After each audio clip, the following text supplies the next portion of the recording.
दोस्तों आज जो है हम वो हाइट एंड डिस्टेंस पर बात करने वाले हैं।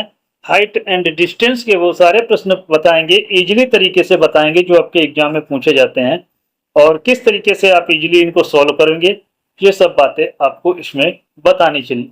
तो सबसे पहले हाइट एंड डिस्टेंस में सबसे पहले हम जानते हैं कि कोण जो होते हैं वो 30 दिया होता है और 60 दिया होता है और 45 दिया होता है। इसी से जो है एक जो है ट्रायंगल फॉर्मेट किया जाता है, ठीक है। और एक एक राइट एंगल ट्रायंगल पर जो है हाइट एंड डिस्टेंस पूरा बेस्ड है, ठीक है। बस करना क्या है, हाइट एंड डिस्टेंस के क्वेश्चंस को हम लॉन्ग मेथड से नहीं करेंगे, यहाँ पे हम इजीली शॉर्ट मेथड से आपको करना सिखाएंगे, ठीक। शॉर्ट मेथड क्या है वो जानने का यहाँ हम प्रयास करेंगे। सबसे पहले हम ट्रायंगल ले लेते हैं, ये जैसे हमने ट्रायंगल ले लिया और इसमें ये एंगल अगर जो 30 डिग्री पहले मान लेते हैं, ये ए हो गया, ये बी हो गया, ये सी हो गया, तो हमें पता है कि tan 30 की वैल्यू क्या होती है 1/√3। 1 क्या है, ये परपेंडिकुलर होता है और ये बेस होता है। तो हाइपोटेन्यूज क्या होगा, हाइपोटेन्यूज इन दोनों के स्क्वायर का वर्ग का जोड़ होगा। मतलब √3 का स्क्वायर करेंगे तो √3 का स्क्वायर करेंगे तो कितना आएगा, √3 का स्क्वायर करेंगे तो ये 3 आ जाएगा, तो 1 का स्क्वायर करेंगे तो 1 आ जाएगा, मतलब 4 आएगा। तो h स्क्वायर की वैल्यू 4 है, तो h बराबर ±2। और दूरी कभी निगेटिव नहीं ली जाती तो h की वैल्यू प्लस आएगी, तो हाइपोटेन्यूज इसका 2 आएगा।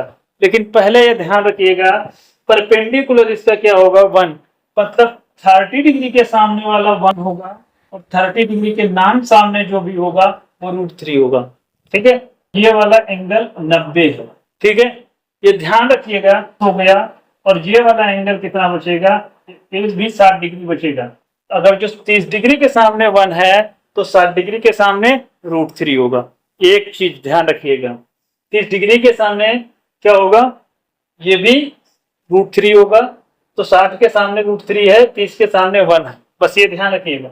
अगर जो यहाँ पे 60 डिग्री कर दें और यहाँ पे 30 डिग्री कर दें तो ये रिवर्स हो जाएगा, परपेंडिकुलर इसका जो हो जाएगा वो √3 हो जाएगा और बेस इसका क्या हो जाएगा 1 हो जाएगा। बस कुछ करना नहीं है, काम खत्म। अगला पॉइंट है, अगर जो ये एंगल 45 हो जाए, ये एंगल 45 हो जाए, ये 90 ये 45, ठीक है, तो बचा वाला एंगल कितना होगा, ये भी 45 होगा। कितना होगा 45। और tan 45 डिग्री की वैल्यू क्या होती है, tan 55 डिग्री की वैल्यू क्या होती है, यहाँ पे 45 जैसे ही लिखेंगे वो 1 होती है, 1/1, परपेंडिकुलर भी 1 और बेस भी 1, ठीक है। परपेंडिकुलर भी 1 हो गया और बेस भी 1 हो गया। क्या करेंगे, क्या फिर यहाँ पे कौन सा तरीका है, क्या कैसे करना है हमको।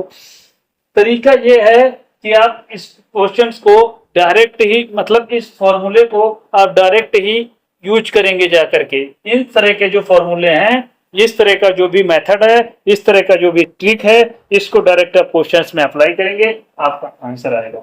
ये तो एक ट्रायंगल का हो गया। कभी कभी 2 मीनार दे रखी होती हैं, एक छोटी एक बड़ी वाली मीनार दे रखी होती है। एक डिग्री, एक एंगल 45 डिग्री, थोड़ा फिगर को साफ कर लें, गंदा ना करें। दूसरा वाला 30 डिग्री है, दूसरा वाला 30 डिग्री है, एक 30 है, दूसरा 45 है। 30 डिग्री की पहले बड़े वाले ट्रायंगल में देखते हैं, बड़े वाले ट्रायंगल में 45 डिग्री के सामने 1, तो ये वाली साइड क्या होगी 1, दोनों 1 होगी, ये भी 45 ये भी 45। 30 डिग्री है तो ये वाला पूरा 60 डिग्री होगा, ठीक है। 30 डिग्री के सामने 1 है तो फिर बड़ी वाली जो क्या होगी साइड, ये √3, मतलब ये कितना गुना होगा, ये h जो है 1 गुना है और ये √3h होगा, ठीक है। हाइट पता करना हो तो यही फॉर्मूला लगाएंगे √3h, बस कुछ नहीं करना, डायरेक्ट आंसर निकालना है आपको तरह तरह से। क्या कह रहे हैं,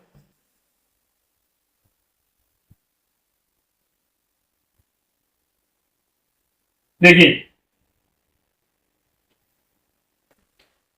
एक मीनार रखी हुई है, ये एक मीनार रखी है और ये एंगल 30 डिग्री, ये वाली वैल्यू ए है यहां से यहां तक,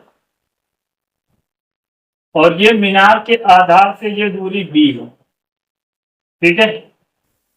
और ये एंगल 30 डिग्री है, ये एंगल 60 डिग्री है, और ये वाली ऊंचाई h है। तो अगर जो ये दोनों कॉम्प्लीमेंट्री एंगल हो, 30 प्लस 60 बराबर 90 हो, 30 प्लस 60 बराबर 90 हो, तो डायरेक्ट आप याद रखिएगा कि कॉम्प्लीमेंट्री अगर जो एंगल है तो हाइट जो होगी वो अंडर रूट ए इंटू बी होगी। हाइट क्या होगी? अंडर रूट ए इंटू बी। ठीक है, अगला पॉइंट देखिए क्या कह रहे हैं। अगला पॉइंट कह रहे हैं अगर जो 30-60 का अनुपात होगा, ठीक है, तो हाइट और चली गई दूरी के अनुपात क्या बताना है।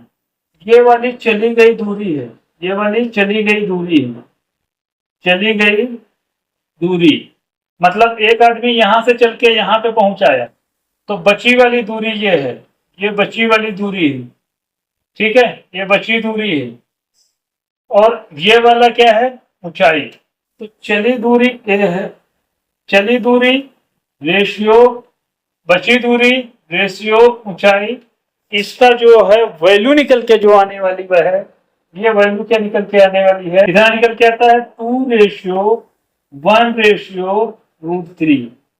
ऊंचाई जो है √3 का मल्टीपल होगी, ये ध्यान रखना है। बढ़िया सा क्वेश्चन। अब हम क्वेश्चन पे चलेंगे डायरेक्ट ही, ठीक है, क्वेश्चन पे चलेंगे। क्वेश्चन नंबर फर्स्ट आपके सामने लेके आएंगे, देखिए क्या क्या कह रहे हैं क्वेश्चन में। जबरदस्त क्वेश्चन है। क्या कह रहे हैं? कह रहे हैं मीनार की ऊंचाई उसके भूमि की छाया का अनुपात दिया गया है, ठीक है, उन्नयन कोण कितना होगा? कुछ नहीं है, 2 लाइन का क्वेश्चन है, बस खाली 1/√3 किसमें आता? 30 डिग्री का वैल्यू आएगी। उन्नयन कोण, एक मीनार है, यहाँ पे सूर्य है, ठीक है, इसकी भूमि की छाया का अनुपात, ये इसकी छाया है, ठीक है, ये इसकी छाया है, और इसका वैल्यू 1 है, इसका वैल्यू √3 है। तो अगर जो ये थीटा है, tan थीटा निकालेंगे, तो tan थीटा 1/√3, 1/√3 बराबर tan 30। अब ये सूर्य है यहाँ पे, ठीक है, और सूर्य का उन्नयन कोण क्या है? ठीक है, औनमन कोण तो नहीं बताया है, सूर्य का उन्नयन कोण क्या है? सूर्य का जो उन्नयन कोण होगा, एंगल ऑफ, ये तो एंगल ऑफ डिप्रेशन हो गया, ये वाला कोण क्या होगा? एंगल ऑफ जो है एप्रिसिएशन, ठीक है, डिप्रेशन ये एप्रिसिएशन। तो ये हो गया एक प्रकार से एंगल ऑफ उन्नयन कोण कितना निकलेगा? 30 डिग्री जो है वैल्यू निकलने वाली है, ठीक है। कितनी डिग्री निकलने वाली है? ऑप्शन नंबर इसका जो सही होने वाला है वो 30 डिग्री जो है वो सही आंसर आने वाला है, 30 डिग्री जो है सही उत्तर आने वाला। अगला देखिए, एक मीनार की ऊंचाई उसकी भूमि पर बनी छाया का अनुपात दिया गया है। खत्म हो गया, क्वेश्चन ही खत्म हो गया। अगला देखिए, यहाँ पे कह रहे हैं √3 मीटर ऊंचे टावर में शीर्ष से भूमि पर औनमन कोण जो है वो 60 डिग्री है। शीर्ष से जो भूमि का औनमन कोण है वो 60 डिग्री है। टावर के आधार की दूरी कितनी होगी? 100 मीटर। कुछ नहीं करना है, कुछ नहीं करना है, कुछ नहीं करना, डायरेक्ट आंसर निकालना है। इसके सामने की वैल्यू 60, √3 है, ये 25, तो 60 डिग्री के सामने वाले √3 है, तो ये 100√3 है। तो √3 कट जाएगा, 1 यूनिट की वैल्यू कितनी निकली? 100। 1 यूनिट की वैल्यू ही पता करना था, बस काम खत्म, ठीक है। टावर से आधार की दूरी ज्ञात करना है। अगला देखिए, एक मीनार की आधार से एक सीधी रेखा में 4 मीटर और 9 मीटर दूरी पर, ठीक है, आधार से एक सीधी रेखा में 4 मीटर और 9 मीटर की दूरी पर स्थित 2 बिंदुओं की मीनार के शिखर के उन्नयन कोण जो है पूरक हैं। मीनार की ऊंचाई कितनी है? कुछ नहीं करना है। मीनार की ऊंचाई कितनी है? मीनार की ऊंचाई जो होगी h = √9 × 4। अगर जो इन दोनों एंगल जो है कॉम्प्लीमेंट्री हैं, कॉम्प्लीमेंट्री मतलब उनका जोड़ 90 डिग्री है, तो आंसर डायरेक्ट है उनका ले लीजिए। ये 3 आएगा, ये 2 आएगा, 3 का 2 गुना 6, 6 नंबर ऑप्शन कहीं पे दिख जाए, 6 मीटर की दूरी, option number B is the right answer. कुछ करना नहीं है, जबरदस्त क्वेश्चन दोस्तों। अगला क्वेश्चन देखिए, एक चिमनी से आधार की दूरियों तथा उनके दो बिंदुओं के बीच, ठीक है, एक चिमनी के आधार ए और बी की दूरी पर स्थित है, ठीक है, दो बिंदुओं जो हैं शिखर से उन्नयन कोण पूरक हैं, चिमनी की ऊंचाई क्या होगी? अंडर रूट ए बी, कुछ नहीं करना है। अगला क्वेश्चन देखिए, अगला क्वेश्चन कह रहे हैं एक मीनार की आधार से 40 मीटर चलने पर उसके शिखर का उन्नयन कोण 30 से बदलकर 60 हो जाता है, मीनार की ऊंचाई ज्ञात कीजिए। देखिए, आधार मतलब एक मीनार के आधार की ओर 40 मीटर चलने पर, 40 मीटर चलने पर उसके शिखर का उन्नयन कोण 30 से बदलकर जो है 60 हो जाता है, मीनार की ऊंचाई ज्ञात कीजिए। हमने पढ़ा था चलने के बाद दूरी कितनी होती है, चलने के बाद दूरी मान लेते हैं x है, x की वैल्यू इन्होंने सवाल में 40 दे रखी है, x रेशियो जो बची दूरी थी वो b थी, मान लो चली दूरी यहाँ पे x को छोड़ के a मान लेते हैं और बची दूरी b है और h का रेशियो दिया था वो 2:1:3 दिया था। सवाल में कितनी दी है? सवाल में 2 की वैल्यू 40 दी है, चली दूरी कितनी है? 40 दी है, 2 की वैल्यू 40 है, 1 की वैल्यू कितनी निकलेगी? 20। 1 की वैल्यू अगर जो 20 है तो फिर 1 की वैल्यू 20 है तो √3 की वैल्यू क्या होगी? 1 की वैल्यू अगर जो 20 है, ठीक है, 1 की वैल्यू 20 है तो √3 की value 20, √3 is the right answer. कहीं पे दिख जाए वही कर देना answer. Option number A is the right answer. जबरदस्त क्वेश्चन, कुछ करना नहीं है दोस्तों। अगला क्वेश्चन देखिए, एक लाइट हाउस के शीर्ष से समुद्र में एक जहाज को देखा जाता है। लाइट हाउस ऊपर होगा, समुद्र में एक जहाज होगा, शीर्ष से ऊपर से देखा जाता है। 6 मिनट बाद अवनमन कोण 30 से बदलकर 60 हो जाता है। 6 मिनट लगते हैं अवनमन कोण बदलने में, 30 से 60 हो जाता है। जहाज को लाइट हाउस तक पहुंचने में कितना समय लगेगा? जहाज को लाइट हाउस तक पहुंचने के लिए कितना समय लगेगा? यही क्वेश्चन है, कुछ है नहीं। कॉम्प्लीमेंट्री एंगल भी इसी में दिया है, 30 से बदलकर 60 हो जाते हैं, ठीक है, 30 से बदलकर यहां पे ये पूरा अभी डिस्टेंस का रेशियो निकला है। अगर जो टाइम का रेशियो निकालेंगे तो T1 ratio T2 ratio T3। क्या पूछा क्या है सवाल में? कितना और समय लगेगा? टाइमिंग का रेशियो पूछा है तो ये 1/2 रेशियो ये 1, ये रेशियो 1/√3, ये रेशियो बदलेगा, यहाँ पे आ जाएगा √3, यहाँ और यहाँ पे 2 आएगा, ठीक है, ये सही है। ये दोनों मल्टीप्लाई करके होंगे और जो दोनों मल्टीप्लाई होंगे ये बीच में लिखे जाएंगे। इसके नीचे जो वैल्यू नहीं होगी, 2 यहाँ पे था, 2 नहीं लिखा जाएगा, √3 लिखा जाएगा। इस पे √3 है, √3 नहीं लिखा जाएगा, 2 लिखा जाएगा ऊपर, ठीक है। ये टाइम का रेशियो निकल आया, टाइम का रेशियो निकल आया। अब पहुंचने में यहां से जो है टाइम का, यहां से यहां तक जो है, यहां से यहां तक पहुंचने में T1 कितना लगा? T1 जो समय लगा कि ये √3 है, √3 समय का रेशियो है, √3 की वैल्यू कितनी निकली? 6, ठीक है। तो समय कितना लगा? ये समय कहां से कहां तक लगा है? ये समय लगा है जो है यहां से, मतलब उसके बाद में कह रहे हैं तो जहाज को लाइट हाउस तक पहुंचने में कितना और समय लगेगा, मतलब पूरा समय नहीं पूछ रहा, कितना और समय लगेगा। तो कितना और समय लगेगा, ये तो समय था जो यहाँ पे, मतलब यहां से यहां तक गया, ये समय 2√3 है, ठीक है, 2√3, √3 की वैल्यू 6 है तो फिर 2√3 की वैल्यू कितनी होगी? 2√3 की वैल्यू मतलब इसको जो है 2 से गुणा करना पड़ेगा, 6 दूनी 12 सेकेंड, 12 सेकेंड जो है इसका, सॉरी 12 मिनट लगेगा, 12 सेकेंड नहीं, 12 minute is the right answer. कितने जबरदस्त क्वेश्चन है दोस्तों। अगला क्वेश्चन देखिए, एक 150 मीटर ऊंची पहाड़ी के शीर्ष से विपरीत दिशाओं में 2 ट्रकों के अवनमन कोण 30 और 45 है। ट्रकों के बीच की दूरी ज्ञात करो।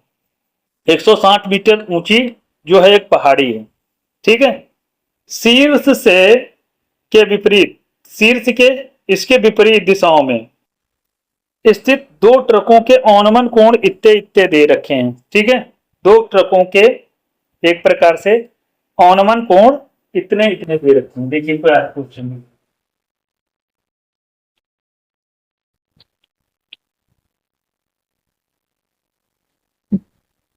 ये यहाँ पे सीन्स है, ये पहाड़ी हो गई, ये एक ट्रक हो गया, ये दूसरा ट्रक हो गया, ये चल रहे हैं। ये ऑनमन कोण कितना है यहाँ पे, इसका इसका ऑनमन कोण क्या है, इसका 45 है और इसका 30 डिग्री है। तो ये वाला कितना होगा, ये भी 30 डिग्री होगा और ये भी क्या होगा, ये भी यहाँ पे 45। हमें पता क्या करना है, ठीक है, ट्रकों के बीच की दूरी क्या है, दोनों ट्रकों के बीच की दूरी ज्ञात करना है। दोस्तों जबरदस्त क्वेश्चन है। देखिए 45 डिग्री के सामने अगर जो 1 है, ठीक है, तो जो ये वाला 45 होगा इसके सामने वाली भी वैल्यू 1 होगी। ठीक है, 30 डिग्री के सामने अगर जो 1 है, 30 डिग्री के सामने 1 दिया है, तो जो 30 डिग्री के सामने नहीं होगा वो वाली √3 होगी। तो आंसर क्या आएगा, √3 + 1। ये पूरी डिस्टेंस पता करना है, तो √3 + 1 का आंसर मल्टीपल होगा, जो भी दिख जाए वो आंसर है। √3 + 1 का एक ही आंसर मल्टीपल है, वही इसका आंसर होगा। खत्म। निकालना है तो निकाल लो। मीनार की ऊंचाई 150 मीटर, एक यूनिट की वैल्यू 150 मीटर है, तो फिर √3 + 1 मीटर की ऊंचाई की मतलब यूनिट की वैल्यू कितनी होगी, 150 √3 + 1 इज द राइट आंसर। दोस्तों ये लेक्चर यहीं समाप्त करते हैं। उम्मीद करता हूँगा कि आपको अच्छा लगा होगा। यदि अच्छा लगा हो तो इसको लाइक कर दीजिए, चैनल पे पहली बार आए तो इसको सब्सक्राइब कर लीजिए। वीडियो देखने के लिए आपको धन्यवाद।